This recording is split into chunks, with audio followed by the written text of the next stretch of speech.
मुख्यमंत्री बाबूलाल मरांडी के राजनीतिक सलाहकार सुनील तिवारी को गिरफ्तार कर लिया गया है। उन्हें इटावा से पुलिस ने पकड़ा है। पीड़िता ने एफआईआर में क्या लगाया है इल्जाम, सुने हूबहू। महाशय, मैं 20 वर्ष पिता कर रेवा पोस्ट बिरहू थाना खूंटी की रहने वाली हूँ। मैं गरीब परिवार से हूँ, इसलिए रोजगार हेतु करना चाहती थी। मेरे गांव की लक्ष्मी बारूला हमको बोली कि कंप्यूटर का काम करोगी। हम हाँ कर दिए। तब लक्ष्मी बारूला हमको एजी कॉलोनी कडरू मकान नंबर 81 के सुनील तिवारी यहाँ ले गई और काम पर लगा दिया। पर वहाँ पर हम घरेलू का काम करते थे, खाना बनाते थे।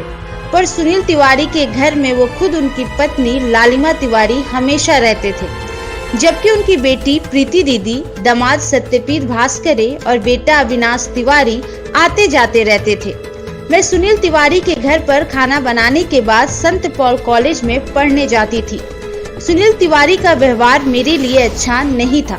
शुरू में उनका व्यवहार ठीक था, पर धीरे धीरे सुनील तिवारी मेरे साथ छेड़खानी करने लगे। सुबह शाम जब भी हम उनको चाय देने जाते थे तो वो जानबूझकर मेरे छाती पर हाथ लगाते थे। घर के काम के दौरान आते जाते हमको गंदी नजर से देखते थे। सुनील तिवारी के घर पर मेरे अलावा शाम हस्सा, पुष्मनी, मनोज कच्छप, सुलेयास, बिरबल, विक्रम भी घरेलू काम करते थे। सुनील तिवारी हमको छोड़कर किसी को चॉकलेट नहीं देते थे। सुनील तिवारी ने मार्च माह 2020 में एक दिन रात को करीब 10 बज रहा था, हम घर का गेट बंद करने गए थे कि तभी सुनील तिवारी आए और हमको आगे से पकड़ लिया, यहाँ वहाँ छूने लगा। हम कई बार उनको छोड़ने बोले, पर सुनील तिवारी हमको नहीं छोड़े। वो शराब पिए हुए थे। जब बहुत बार बोलने पर भी हमको नहीं छोड़े तो हम उनको एक थप्पड़ लगा दिए और भागकर ऊपर वाला दरवाजा बंद कर रहे थे तो सुनील तिवारी छत पर भी आ गया और हमको पीछे से पकड़ लिया और छाती दबाने लगा। वो हमको बोलने लगा कि तुम भी ऐसा करो ना, और हमसे पप्पी मांगने लगा। फिर हम चिल्लाए और शाम हस्सा को आवाज दिए, शाम देखो हमको पकड़ रहा है, पर शाम शायद नहीं सुन पाई। सुनील तिवारी फिर भी हमको नहीं छोड़ा और मेरे साथ जबरदस्ती छत में मेरा रेप कर दिया।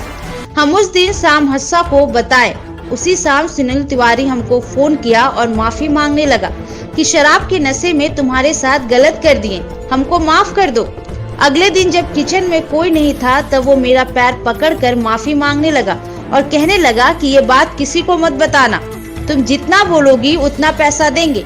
इसके बाद भी मौका मिलने पर मेरे साथ छेड़छाड़ किया, इसलिए हम जुलाई 2020 में उसका घर छोड़ दिए। इसके बाद भी वो लगातार हमको मेरा मोबाइल नंबर 1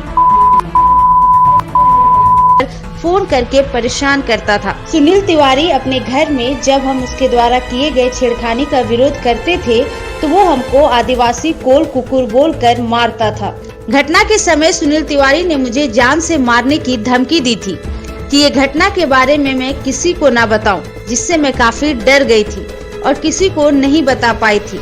जिसके बाद आज मैं बहुत हिम्मत करके आवेदन दे रही हूँ। अतः निवेदन है कि सुनील तिवारी उम्र करीब 60 वर्ष, पता मकान नंबर 81 एजी कॉलोनी कडरू रांची के विरुद्ध उचित कानूनी कार्रवाई करने की कृपा करें।